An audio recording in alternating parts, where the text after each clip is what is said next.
At SteelSeries, we make the headsets, mice and keyboards that the world's best gamers win the most with. And we've been doing it since way back.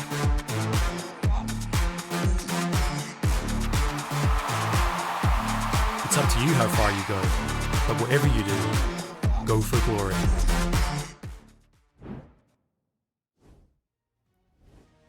Welcome everyone to the last day of the Northern League of Legends Championship 2024 Summer Regular Split. My name is Alexandre Maya.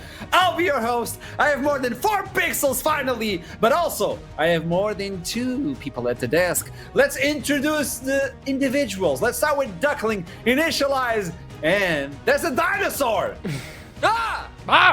Where?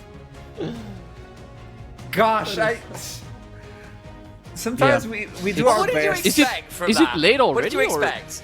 It's early, right? Okay. Yeah, It's early, Dino. Normally, Welcome like to the humor desk. tends to go down later in the night, but yeah, sure. So how are you feeling? Welcome to NLC. I'm feeling weird just because we are already in playoffs, and now I'm going back to like the day before playoffs for you guys, and at the same time it's been a while since I've casted from home and in English, so it's a bit of a weird, recognizable but new feeling at the same time. I don't know. Hey, it seems like it's going to be chaotic. Exactly like NLC. Oh, which webcam? Okay, this is the webcam I should be looking by the way. How many do you have? Host, by the way, great camera skills, you know. I have so 2 you know which camera to webcams look right at. in front of me. I'm confused. There's no light, but also there's light on the caster's desk. Let's toss it to middle cut in RUD. I think he got home by now. Oh, he did. Welcome. Yep. Oh, new background and everything. Oh, look at that. Yeah, we are here, inside my bedroom, as per usual. For some reason, Dude never wants me to go into his room. He just doesn't seem to tidy it at all, so we always end up having to do these joint casts from my bedroom, which is fine. I didn't spend half an hour tidying before he got home from work, but he did get me nuggets, so I'm kind of happy. A win's a win, right? Win's a win. I'm so glad I got that information. I don't know what I would do without it, but also I don't know what to do with it. Thank you so much. I'll see you soon. Toss it to the desk. I am aware that Rudude's beard is slowly getting to the length of his actual hair. Can we get a point where it's like equilibrium on top as below? Like, I'm what enjoying. will that look like? Will that kind of like level of power be acceptable in society? I don't know. It should. I love it. I mean, I have a beard. You have a beard. Dino Straight. can grow a beard. I can't. That's Duckling false is on the information. desk. It's lovely. You know damn well that I can grow a beard. You remember last week on the show, I didn't shave because I wanted to show you the progress I'd made. You complimented it. Was that a beard? What? Okay, what do you have to say about it, Initialize? I mean, yes, you can grow a beard, but I'm able to do so too. I mean, you can already see it's coming out. Okay, like able, I think is the word that I have to take umbrage with. Like, I'm not sure that was successful, but it was If there. this is your Something. first time watching the Northern League of Legends Championship, we actually talk about League of Legends from time to time. But hey, if you have a great beard, welcome as well. I don't know why. But also, you're click welcome stop. to join in for the last day of the Fantasy League. This is your moment for the regular split. You have these 3 beautiful prizes if you can join and be at the top of the league. Not like Duckling. He's trying his best, but that's all he can do for now. But look at these prizes. I know you don't have a lot of time, but this is also my call out for everyone that is on the league to now update your roster. We're jumping into playoffs, so keep that in mind. Yeah, Tell me, I have some sad news. I was ranked 18 when we did this yesterday. After yesterday's performances, I'm now down to number 21 in the leaderboard. What I will say though, Initialize, I am still pretty sure I am miles ahead of you in the standings. Oh yeah, no, I had So Alex back in off, the jungles, buddies, not back the off. from unfortunately. That's all. Yeah, I but have Alex Alex on on the my Fantasy prediction. League? I'm doing quite well in the predictions though, aren't I? How many perfect days do you have? I think I have 3, and that's actually that's a lot more than I I think should. I think I'm on 6 now. I'm 5 or 6.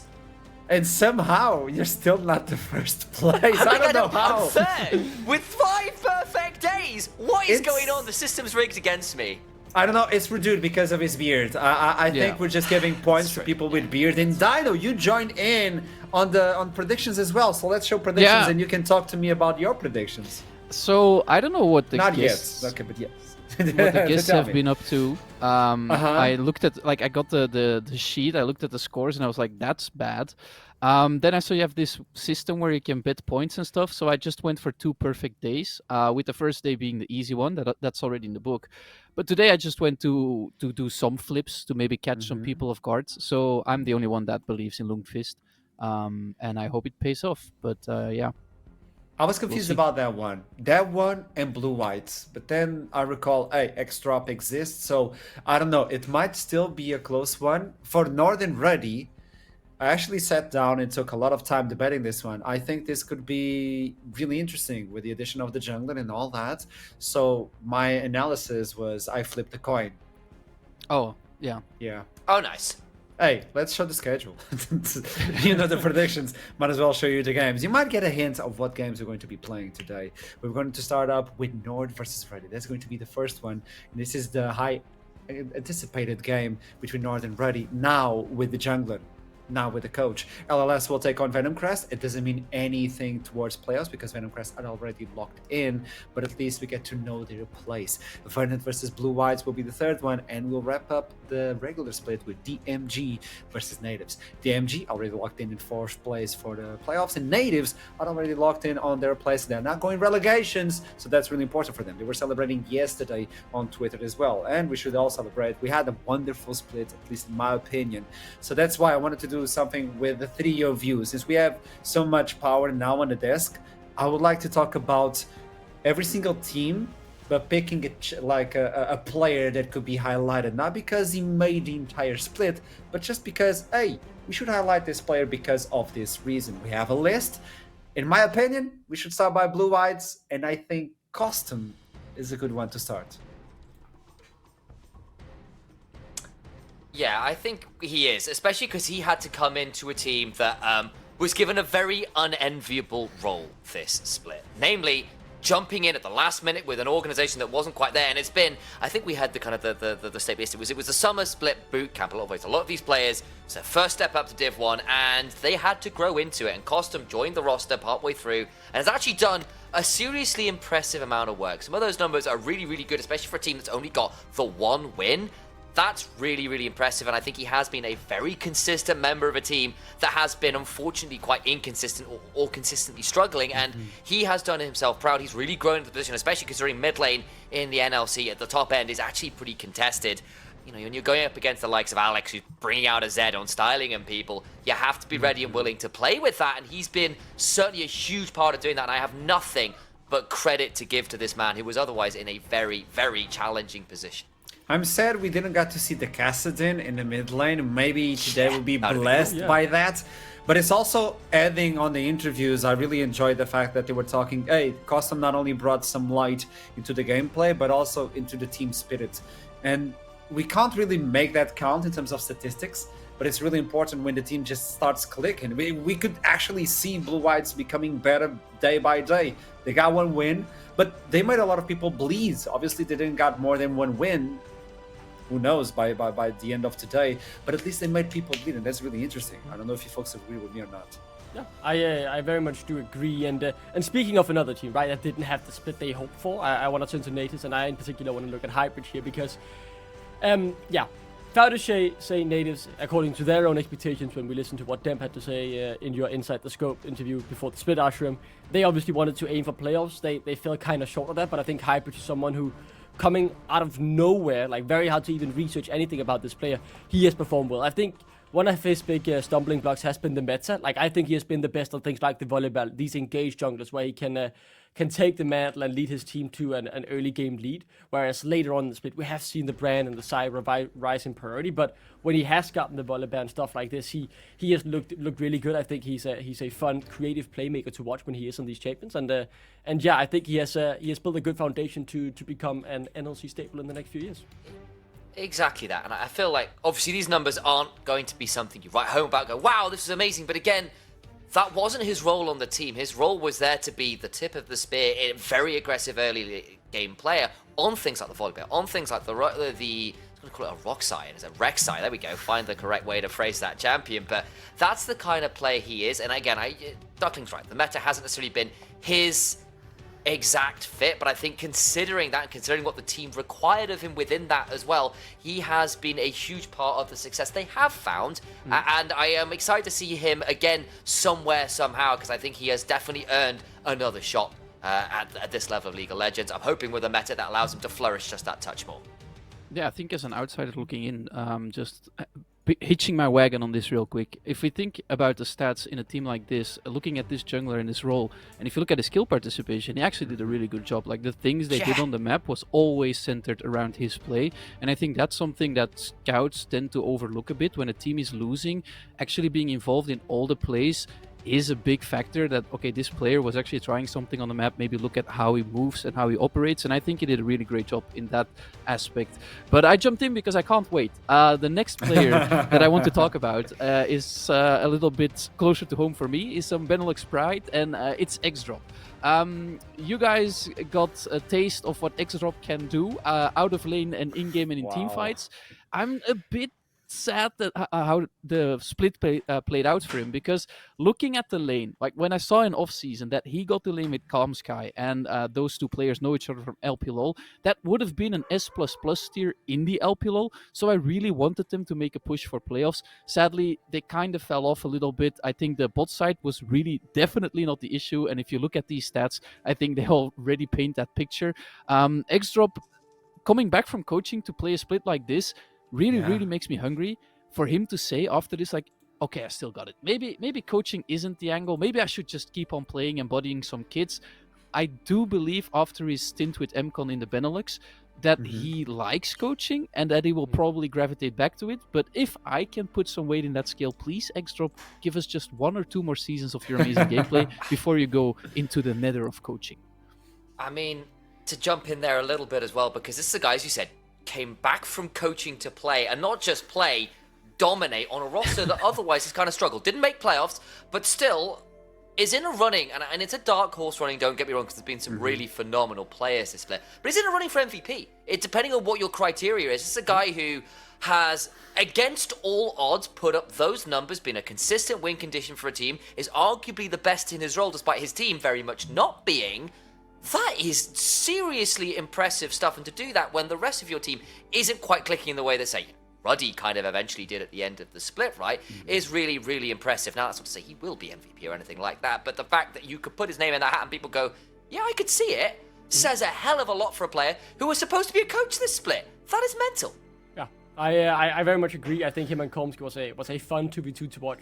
Very exciting. I really enjoyed it, and I like, the idea Verden had as well from taking 2 players. And still, I know NLC currently isn't the biggest ERL, but from smaller ERLs than ours who have proven themselves there and given them the chance on a bit of a bigger stage, and they've really shown through. I think they were one of the, honestly, top 4 2v2 bot lanes we had in our league, I will say. I do really rate both Komsky and X-Drop, and we'll be sad to see if he goes back into coaching, but I have no doubt he will make a good coach if that is the path he goes on. But speaking of someone transitioning, I think someone who's transitioned well from the NLC Division 2 into the First Division is one of my Danes. One of the Danes I will say I missed. I pride myself on knowing the next upcoming Danish talent, but Elijah from Lunkus Lightside was not a player on my radar when we kicked off the split. And I'm absolutely embarrassed because, like, what a player this guy is. He has performed incredibly well. Look at these stats. He's a rookie for crying out loud. And on a Lunkus Lightside roster, which I think no one expected to make playoffs, and they've kept their run towards playoffs alive for so long, only just dying yesterday after Venom Crest victory. Like, these numbers, his ability to both carry, play the tank for the team, his Cassandra yesterday, incredible. He continually put up good performances, and I think he's still the leader in solo kills in our league. For a rookie to come up and do this after a split in the NLC Division 2 where he got 7th place, like, this is insane. I am so excited by this player, and I can't wait to see what he will do next, because, I mean, there is one hell of a player in here. Such a fun guy to watch. And the thing is as well, you said this Cassandra yesterday. I was looking through some VODs, preparing myself for today to dip my toes into the NLC and also maybe make a scout report for the ASLOL teams.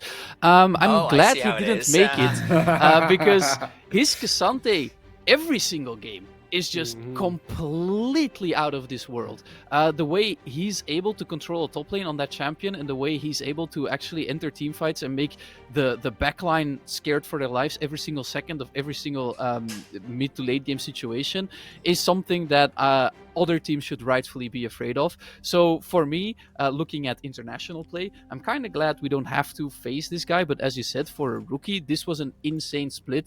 Sadly, they didn't make playoffs. That would be the difference between like a normal insane split and a breakout split. But I still think he should be on the radar of a lot of teams going forward. Yeah, and I think with this as well, like again, 16 solo kills, 6 higher than next, than basically like everyone else. Like Alex got 10 for the comparison. And again, there are still questions, there's still things that need to be broadened out, but as Duckling said, he's a rookie. And after the early weeks where he really looked like he was struggling, to then end up in a position where he tops out solo kill charts, is a real strength for the team, is impressive stuff. Yes, we still want to see a little bit more out of the champion pool. He was very reliant on the Cassante, despite the fact, obviously, he broke everybody's ankles on it. He was basically writing the copy paste to himself every time he touched the champion. We all know how it goes. But yeah, I mean, the other thing is, he was in a very contested role, right? Because another player I know we want to talk about is Bucci, right? Who is kind of the other side of that coin on a bit of a more successful team. This guy, with his terrifying taxidermied fox in his room, is one of the absolute best we've got in the league. All of those numbers are so impressive, which is just amazing stuff. Like the DPM, the damage numbers, the champions he's playing, everything from Renekton to the Rumble. He's got his Gragas kind of pocket pick that he's coming out with. He's been such a menace for DMG and has been a large part of why they made such the run they did. He's been so annoying to manage. Yeah, and just to add on to Bucci, right? We saw him in spring, and I'm gonna be honest. I mean, he didn't look all too amazing, and I thought when DMG picked him up, obviously, I've talked about this all, but I have a huge faith in the DMG backroom staff, so I thought surely they must have seen something in him that I didn't see in spring, because the level wasn't there.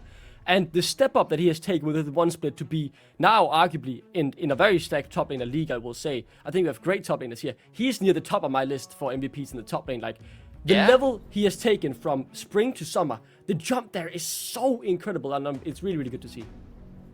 Yeah, I think that's absolutely fair. And again, we've had a few players who we will be having those discussions about, well, are they the MVP and why? And those discussions, I'm sure, will be happening as we hit playoffs and stuff. But I think you're right to call out Bucci as one of those potential angles. Someone else I might throw that in as a bit of a dark horse. There was Lingard down in the bot lane, who has been, alongside Fruity Fresh, such a mastermind of champion diversity. He's putting up very, very impressive numbers. That is hard to do.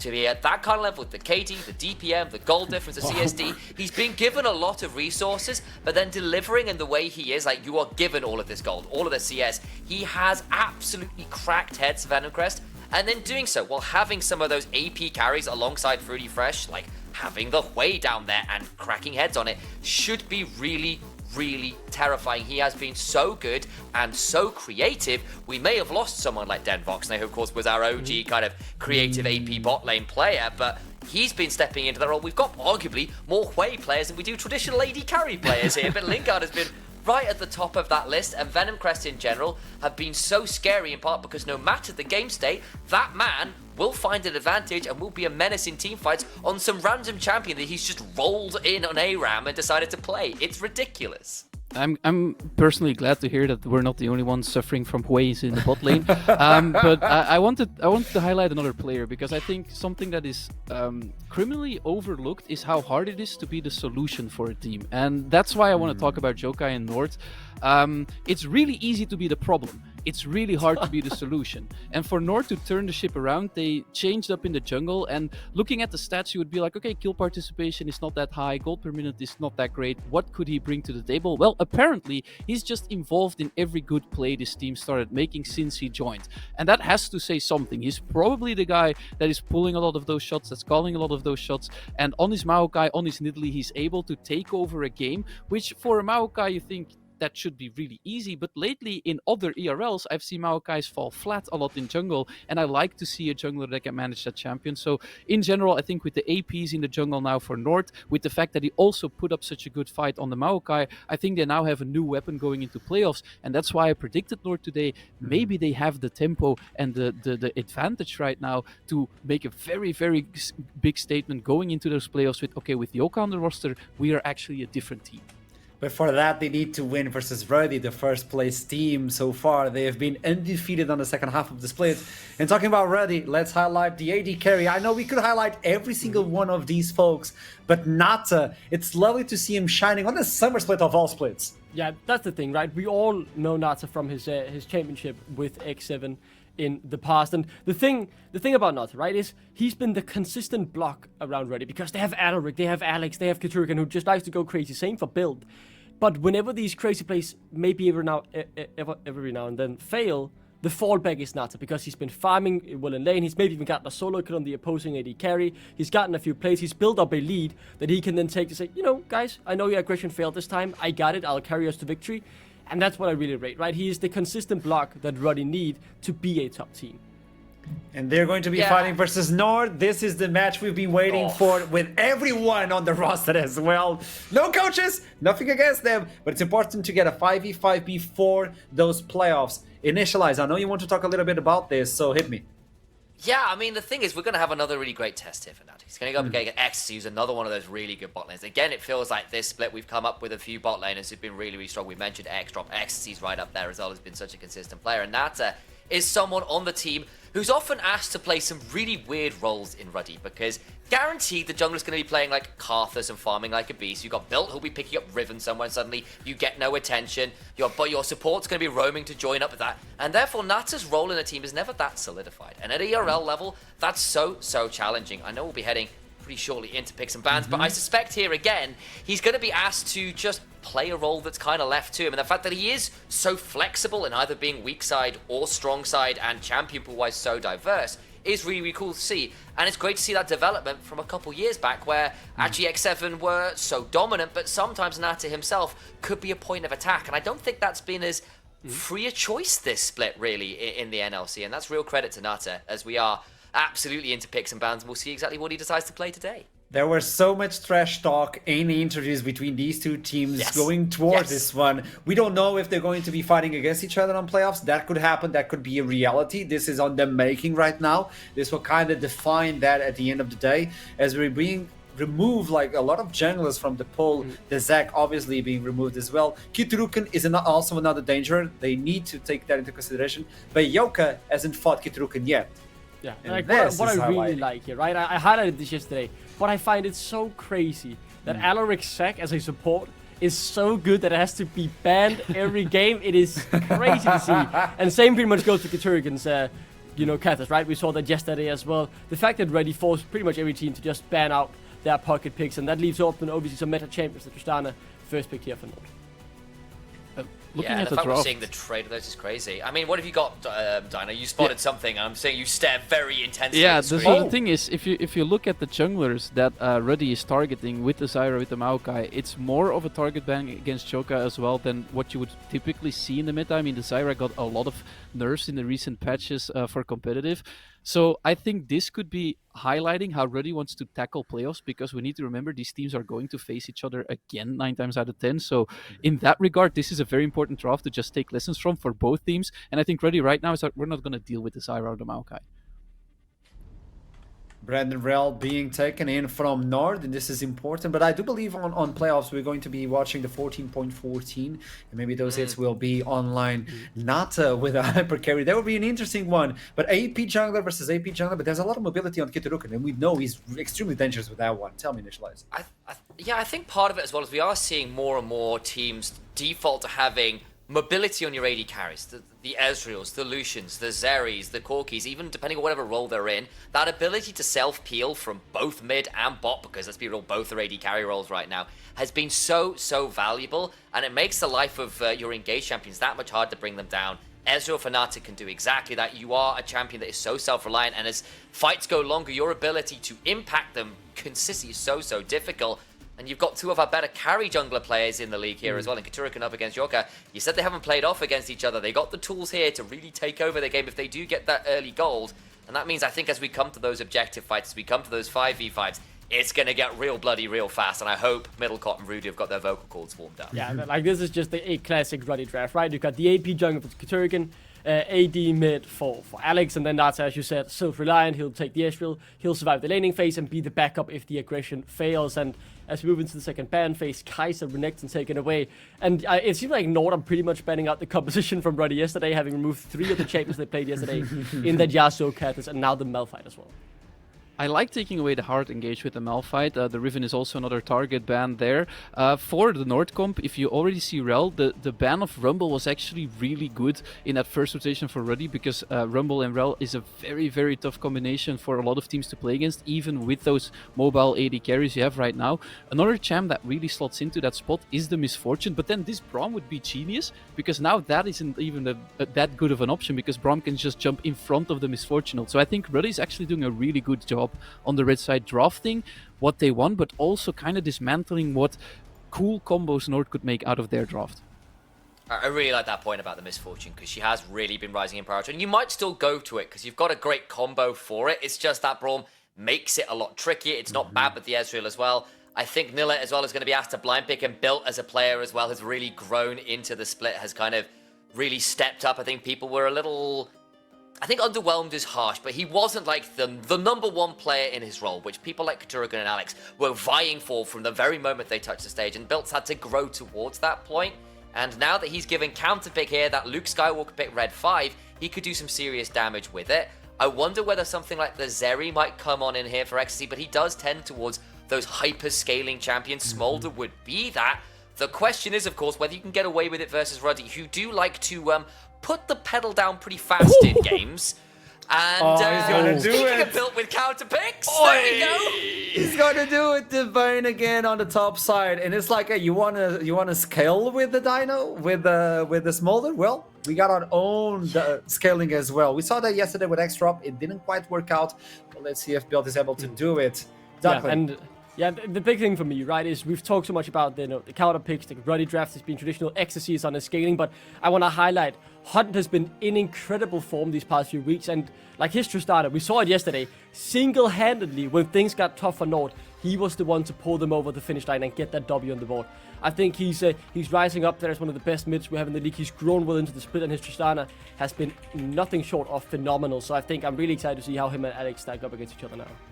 I also kind of want to chime in that I really like the Smolder pick, but let's go into the game really fast. I think archetype-wise, it can fill the same role as an MF, because you still have a lot of AoE damage to drop if Rel finds a combo, if Brand finds a combo, but at the same time, you do scale into the late game. But if you scale into the late game against the Vayne, I mean, you're not really scaling. You're just waiting to get your things handed to you. I almost slipped a very bad English word in there. So I want to see how Ruddy plays out this draft, because I'm kind of fearing for my prediction right now.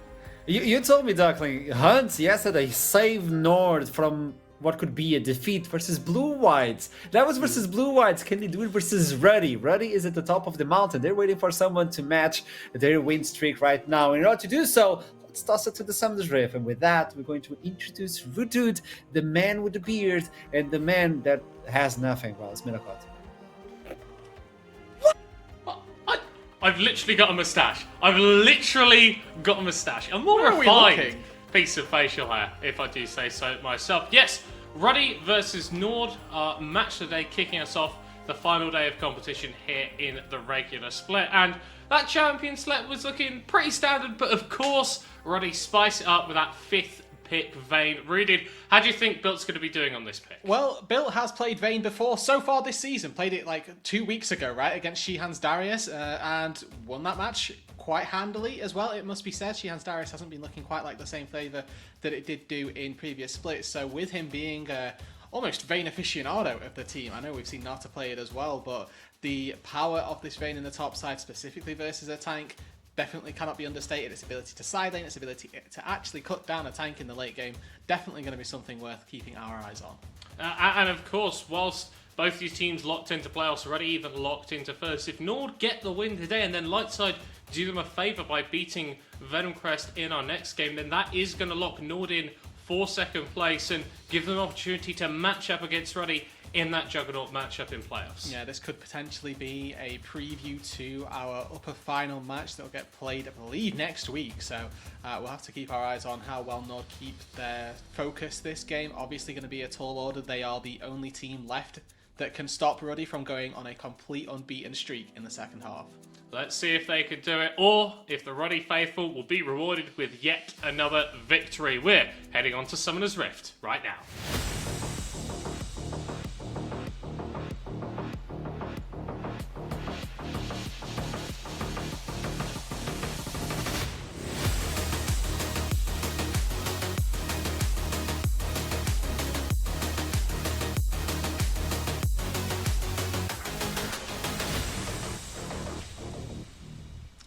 And here we go. The final time this split that Ruddy and NORD will be facing off in a BO1. Well, only the second time, Well, yeah. really. But it does always feel like an event when we get these two organizations hitting Summoner's Rift against each other. I remember when we were watching these two teams play each other the first time round, I was like, when do they play again? And then I looked at the schedule, and it was the final day of regular season, and I knew that this game then was going to be one that we were looking forward to, and it has lived up to be that. NORD have definitely improved as they've gone into the second half. Ruddy, the same, right? Haven't dropped a single match in this second half, so really looking forward to this matchup, and the sort of pretense that this does give for the playoffs if Ruddy do go into it as just our out-and-out undeniable favourites for the NLC title, or if NORD can throw a bit of a spanner into the works. And I think they do have a couple of things in their toolbox. I think the player that's most impressed me for NORD has been Hunt in the mid lane. He's played a load of Tristana this split, and I think when NORD have been struggling a little bit, he's really been the player that's been able to step up and get them over the finish line. So early invade here from Ruddy, fully spotted out by NORD. Yet to see whether there's going to be a response from Yoka or not, but obviously the Lilia very easily able to go for double Raptor clear and then make her way back through her own jungle. Has the option to try and play fully for the bot side camps, but remember with the bot lane leashing and Nata and Alaric making their presence felt a little bit for that jungle, there's an opportunity for Yoka and the bot lane to collapse. And you can see Yoka actually moving over, so Fancies it. reckons that Kitteran isn't going for his own Raptors, and he is correct in that assumption. Both junglers have the smite available, but it's the Lilia who's able to claim the red buff, and this is really going to slow down what the Brand can do on the map. Solid spike, great potential foreshadowing there as well for any smite fights later on as Kiturikan sinks up the watch out Eve with his smite. That center point doing quite significant damage and makes it really easy to try and secure those objectives. But as you mentioned, Middlecott, right, this could very well be more than just a red stolen away, and a large camp lead actually going the way of Kiturikan depends on how well he's able to get his clear going through the jungle. Now, of course, creates a bit of a timer where Yoka is going to be more free on the map, and looking at topside, that could be an opportunity at gank for the Brand.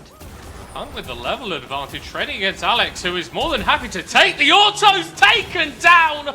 First blood to NORD's superstar in the mid lane. But that's better for Alex. Looking at the way that wave is going, Alex is going to be able to come back, catch a cannon minion, might even have to burn his teleport to get back to the lane. The wave is just pushing barely in favour of Alex, and whilst the 400 gold bonus goes the way of Hunt, it's going to be Alex who gets more experience and more gold off the minions. Oh, it's going to be more trouble for Yoka though, as he's gone to his topside jungle, and Built not going to overstay his welcome in terms of the bullying out, but this is a sort of further consequence of that invade that Ruddy were doing on the bottom side. They deny a little bit of jungle away from Yoka, and now spotting him out with their blue buff, they know exactly what the NORD jungler's up to. Yeah, better thing than just a vision ward. Using the human ward there as Romeo has got flash ready. Kitira, can you step into this river and it may well be the last thing you do for this life. Alex going very aggressive. Alaric is homies are here. Around here too. Level advantage here for the Ruddy support, and that means that NORD back away from the engagement. It's trading back and forth in this mid lane. Also, Hunt has that reset ready on his jump. Just to bail himself out. But this could very well be double crab for Kiturikan as well. Yoka has got the smite, but this Lilia has as well, playing for a potential second respawn as well. Big experience on this if Kit can take these away. You're going to go wide there from Romeo. Kit's not quite going to be able to get the smite this time. Ignite drop down onto the Ruddy jungler, but not too much action going to be found here from NORD. Alaric actually starting to burn down a little bit, able to get the stand beside me to his jungler, and Yoka might be in a little bit of danger here. Ruddy are going forward onto the Brand. That's a crucial stun to prevent the damage coming out, and Romeo has to flash away as well, so aggressive play coming out of this trio from Ruddy, forcing multiple summoner spells away from NORD. Blinking health bars, and once again, it's that just slight advantage in the mid lane. Remember the early fight, the early to and fro. Hunt's wave was bouncing back this time, based off of how that early scuffle went. And then that Alex could roam into the jungle was that difference that pushed NORD away instead of pushing Ruddy back into their own jungle. Kittyruken comes away with 33 CS off the rip, able to still clear his topside jungle. He's only really touched his Raptors there, still has a red buff and his Golems to go. Is going to be accelerated, is going to be ahead of the brand. And I think this is kind of what's defined Ruddy over the course of their entire split. You're not just playing these AP junglers because they happen to be strong in the meta, you're enabling Kittyruken. You are pulling people over to help him out when he's going for these aggressive invades. Yoka is a great jungler on these sorts of champions in his own right, but it's about what the team can do for you to help make you even stronger. Absolutely, it's what has set Ruddy apart so far this split, and it's what continues to set them apart so far this game. Now, does this mean Ruddy are going to run away with the game all of a sudden? This 300 gold lead is going to suddenly explode into something unobtainable for NORD? No, absolutely not. So we see a little bit of scuffling in the mid lane with Alaric. On the Braum of all champions for Alaric in the mid lane. Yeah, it's a little bit something that we're not used to seeing from the Ruddy support quite often on the likes of the Nautiluses, the likes of the Rel. Not often the Zach Zoe. No. After how effective he was on that early on in the split. But a bit more of a defensive champion, but still showing the ability to playmake. And NORD showing their ability to playmake up in the top side. Built here, jumping into the final hour and dodges away from the gank with apparent ease. A little bit of a lane swap actually initiated here by NORD. And there's a big wave to catch for Ecstasy on that top side, so I'm not particularly against it. Making sure that the Smolder can catch as much farm as possible. Looks like Ecstasy went back to base about 6 minutes into the game, decided this was the perfect time for him to grab a call, and is going to be looking to put that to good use on that top side. Both teams here, you can appear to see recognizing the slower paced nature of this game, potential extended laning phases, or even just farming opportunities with the triple pull so far that I've spotted. Yeah, and that's a style that I would sort of associate a little bit more with NORD, as Yoka is 2 for 1 on those spawns of Raptors. But what about Red Bull? Kittyruken isn't done. He still wants to play aggressive, and with bot lane pushed up like that, they can rotate as well if they need to. Exactly, this is the advantage that Ruddy get from having that top side switch that NORD initiated. Now NORD have already called back on it. If you look at the minimap, Ecstasy walking to this bot side from the base. NORD, they defend the red buff for now. Yoka able to smite that one away. You can see just constantly being a nuisance, I think, is the best word in this jungle.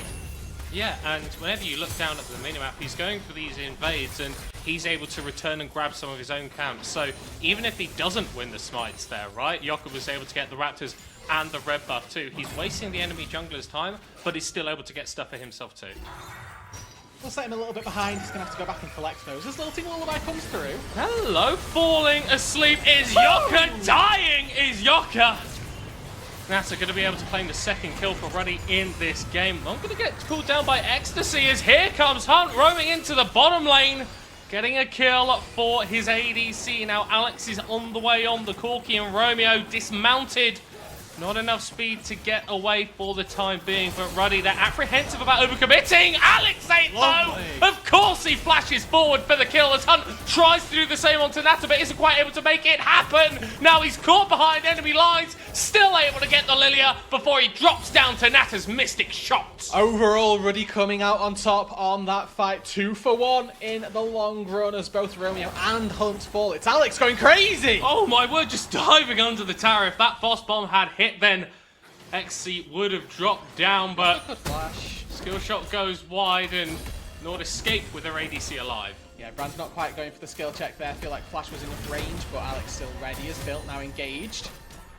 Alright, never mind. My bad. So cool, it's so cool. We're chilling.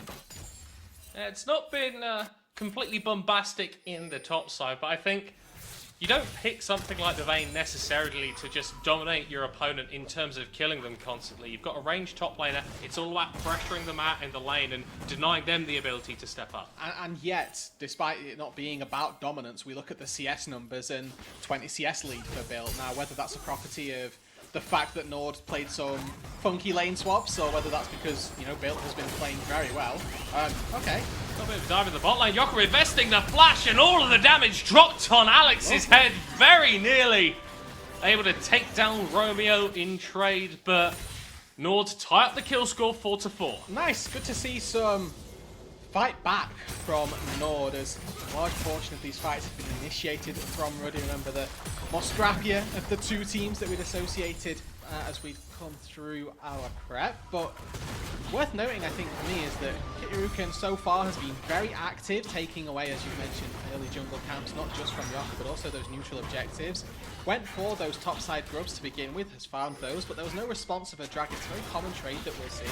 Is okay, you get 6 grubs, we get a couple of drakes. That's not been the case this time round. NORD still very much behind on that metric.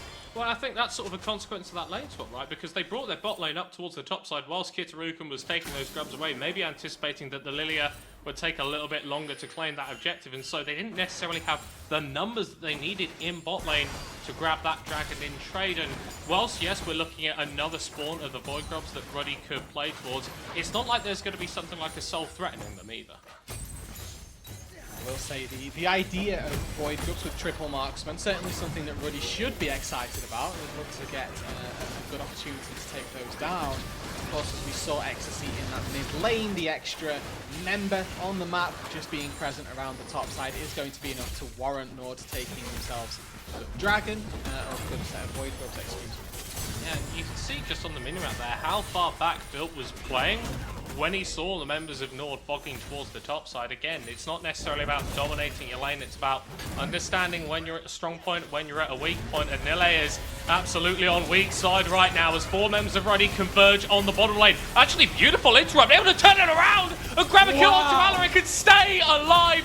Romeo will eventually fall in the end, but this play is going bad for Ruddy. Even worse than Ecstasy for NORD, as they're going to be able to pick up multiple kills in their own jungle. The aggressive play from Ruddy fundamentally just doesn't work. Hunt won't be able to find Alex. The Valkyrie over the wall gets him to safety, but the same cannot be said for the rest of the 4 members down on that bot side. Yes, Bill, happy to secure himself a couple of plates in that top lane, but Ecstasy comes out big, sat 2-0 and 3 on this smolder. Now has that Essence Reeve and is going to be working quite swiftly toward that second item. Hunt already had the Kraken Slayer, so any form of propulsion into the late game for this Tristana obviously going to go well. And Yoka was there as well. Everybody that you would like to be collecting kills did.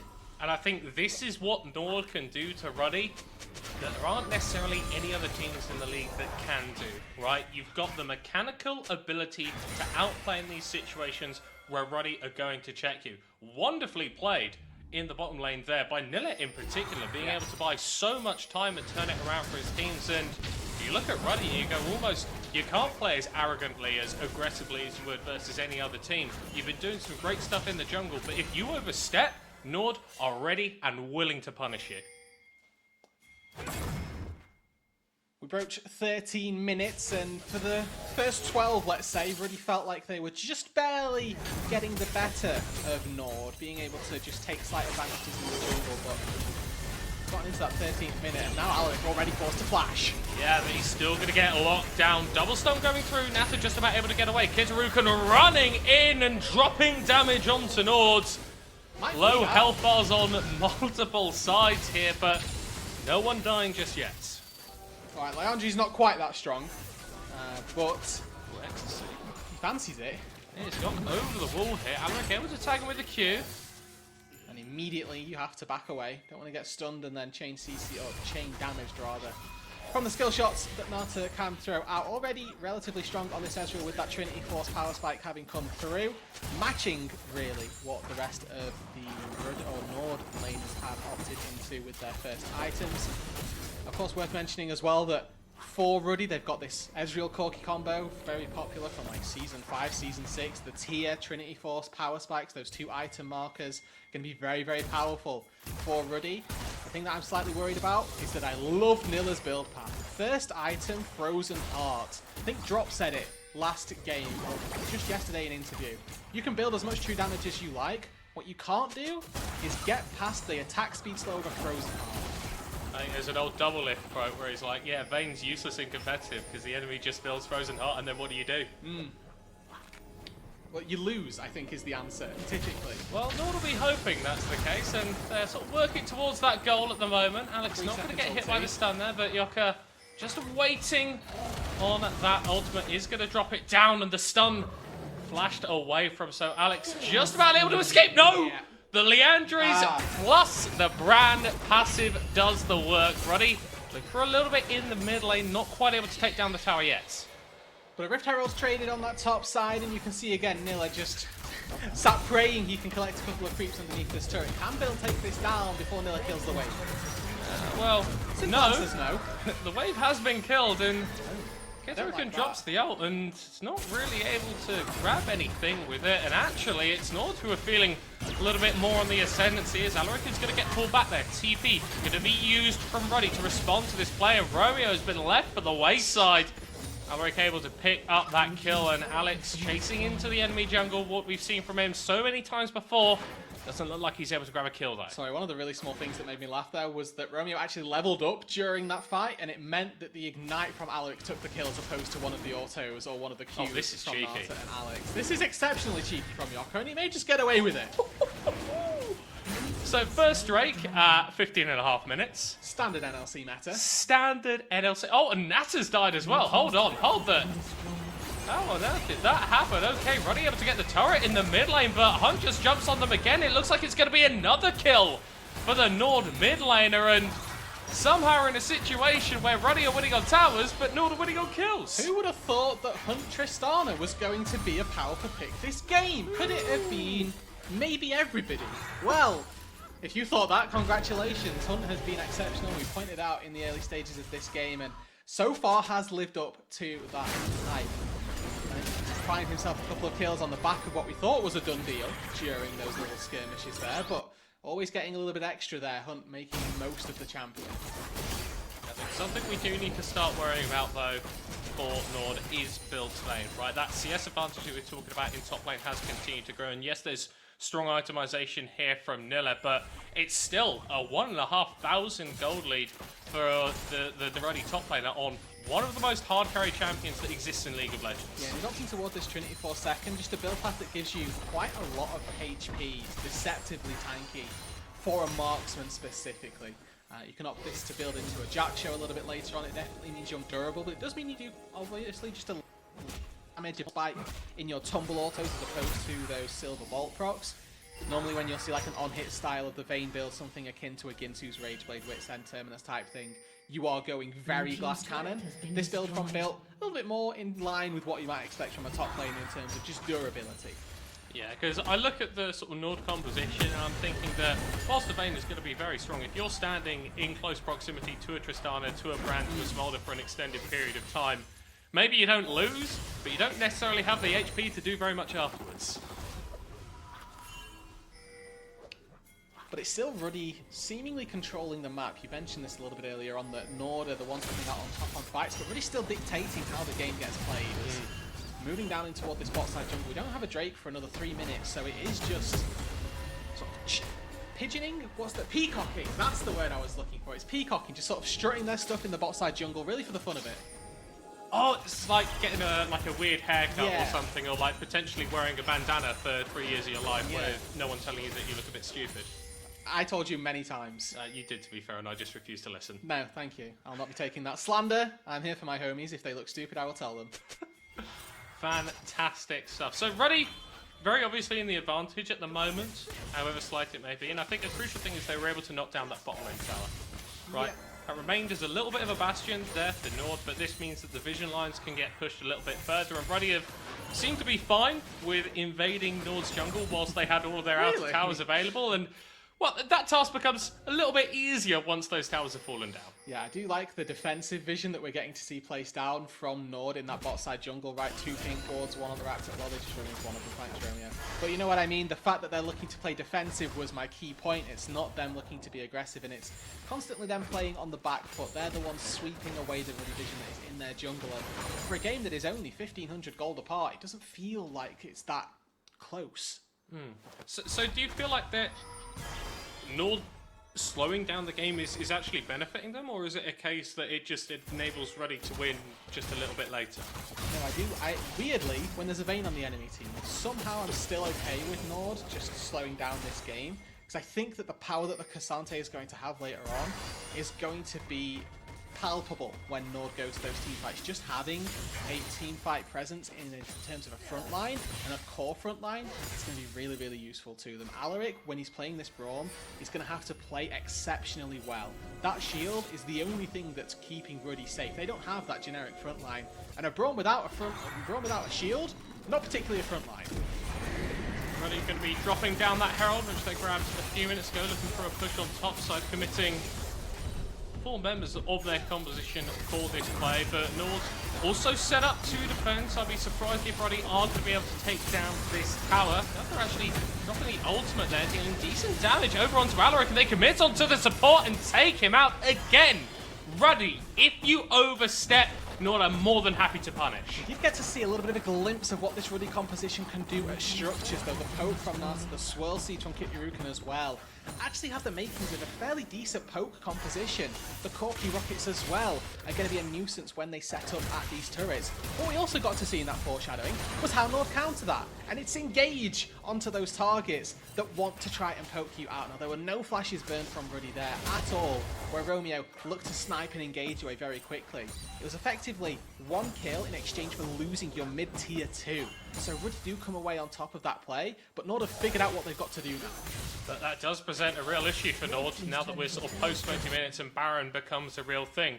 If we're talking about reliable engage, it is kind of that rail flashing in. So if Ruddy are able to position themselves around the Baron, it may be a bit harder for NORD to actually step in and contest them at that objective. For those who, weren't quite with us for spring 2024, one of the things that we can always say about Romeo is that he is engaged. Whether or not consistent can be used is somewhat privy to the game that he's playing. Well, I mean, he is consistently engaging. That is true. He is consistently engaging. Now, maybe the effectiveness of those engages is more the operative word that I should be going for, but with NORD being in this position where we know they need to try and find those fights, I can think of no better person at the helm to get fights going than Romeo. No, absolutely. I think he has fallen off a little bit in summer, potentially compared to his spring performances, but still absolutely one of the top supports in the league. I mean, there's a big reason why he, alongside Nilla, were the 2 members of NORD that came back for summer because of how strong their performances were, and I think that he's proved once again that he is one of the best supports in the league this split. Absolutely. From spring to summer, there's an element of shock factor, which I think gave him some good brownie points for the early part of spring, where we didn't really know the name Romeo, and then he just turned out to be an insane support player. But now we've become a bit more familiar, and our expectations are maybe just a bit higher as an ulti goes in mid lane. Again, Yoka just sort of throwing out his spells. Nata, surely not. Surely it doesn't burn him from... Surely the bleed isn't that I mean, good. it keeps going. It keeps going. No. Okay, now he's allowed to recall. But what about mid-tier 1? I don't think that's as likely to stay standing. Yeah, that is potentially going to get threatened here. Ruddy not able to defend because of that strong play from NORD, who are able to take a 3rd tower for themselves. And that gold lead that Ruddy have, it's still there, but it's not like it's growing. It's times like this when I get sad that I don't have replays, because I'm pretty sure that Nata was never actually in range of Yoka and just got by proxied by just Brand ult plus Brand E, and then, guess I'm recalling now. Plus a passive proc or 2 thrown in there for good measure, but it's good to see that NORD are still fighting and still looking to get themselves back into this game. And I think that when they look at their items, they should be feeling relatively confident. Brand has hit a 2-item core here, has that Leandri's, has the Rylai's to keep everybody a little bit more in place. We have 2 items on our very, very strong marksman for NORD. The Tristana, the Smolder, both exceptionally powerful at this stage in the game, and once those Zeal items get finished, they should be looking to fight. And I think the Tristana and the Smolder, again, it's not necessarily just about the items, but the champions innately become stronger as time goes on. Tristana, with that extra range, is great against compositions that are maybe able to poke a little bit. We'll have to hold that point though. Rudude, as Ruddy are starting up the Baron hunt in the bot lane, is going to be able to TP in Nilla, also going to be able to join here, but it might not be in time. Ruddy pulled the trigger so damn quick, but NORD are here to respond. Nata is going to be taken out as the first kill of the fight, as we are a little bit split around the pit. to sleep going down, but Ruddy are full on retreating from this play as Nilla drags Built over the wall. It's going to be a 1v1 between the two top laners. It looks like Built's going to be able to win this one out. The claw!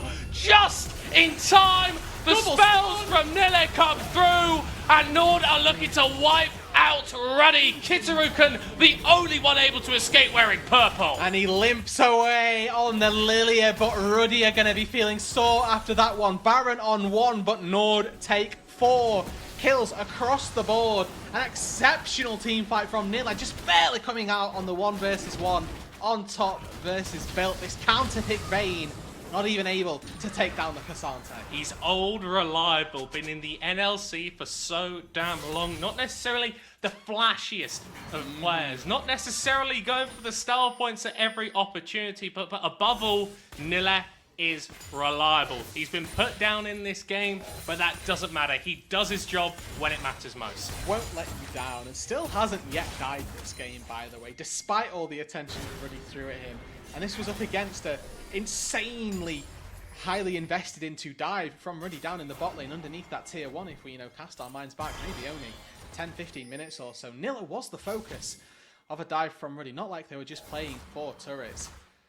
But now we go into the next set of fights, and all of a sudden those zeal items for marksman that we were talking about for NORD are finished, and all of a sudden there's another catch. Oh my word, what can Kitarukan do? Nothing at all.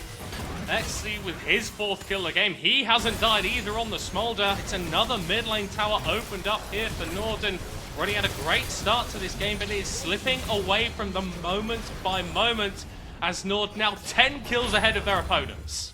Alex just jumped forward there. I wasn't sure if NORD fancied a piece of that just because of that. Ooh, well, Get in there, get in there. I'm not sure if you win this one, buddy. Gets the bomb, gets the reset, gets the solo kill.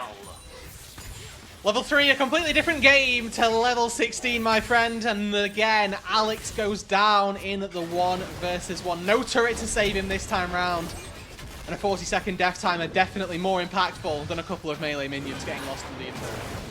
NORD's going to be able to pick up this dragon. Only second that they're able to claim this game, so still a while away. You know what that means, Middlecourt?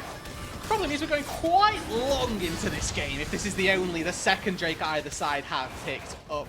Opportunities for a soul not going to be present for another 10 minutes if you're NORD, another 15 if you're Ruddy. That's a very real world as well that we still see another 4 Drakes. I can very well see a 46-minute barn burner fight. Would only be fitting for these two teams, it seems. Oh, absolutely. Giving as good as they get at every single opportunity. But NORD are not going to have an easy task ahead of them despite wresting control of this game again. Ruddy, they don't give up. They're going to keep throwing themselves at you, and we're talking about the double AD carries from NORD having damage. Well, the double AD carries from Ruddy definitely not lacking in that department. Who are you forgetting? You said double AD carries. I said double. I forgot. Who are you putting on fraud watch right now? Well, we've sort of got a trifecta, a a trinity force of AD carries, if you will, actually, here on Ruddy. Is that because they all built a trinity force? That is because they all built a trinity force. He's a funny guy. You've observed my immaculate wordplay, and you've complimented me on it. Yeah, which good. Makes me feel nice. You brought me nuggets as well. It's been a really good day for me. As Bill's going for a little bit of a 1v1 onto Nilla here, and at this point, it's very difficult for the Cassante to do anything proactive in this matchup. So Bill able to take down that inner tower and extend his lead over the North top laner. Okay, so this is the area where Ruddy can still quite convincingly find that advantage. Had that Q3 knockup landed from Nilla, maybe there's an opportunity for an all-in.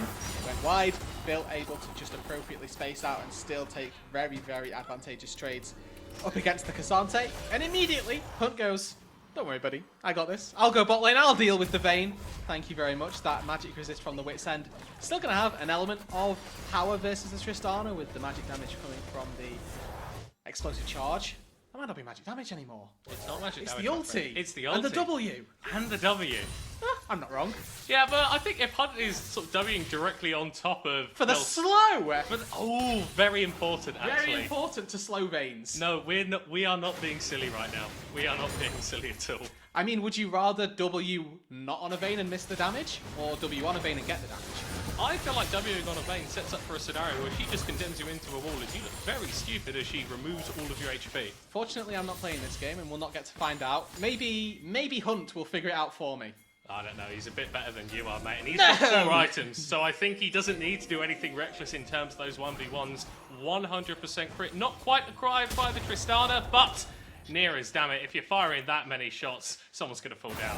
Well, actually, Middlecop, crit items actually give 25% now? We're close, we're almost there. Making it a very scary Tristana, I think, is something that is a non-negotiable at this point.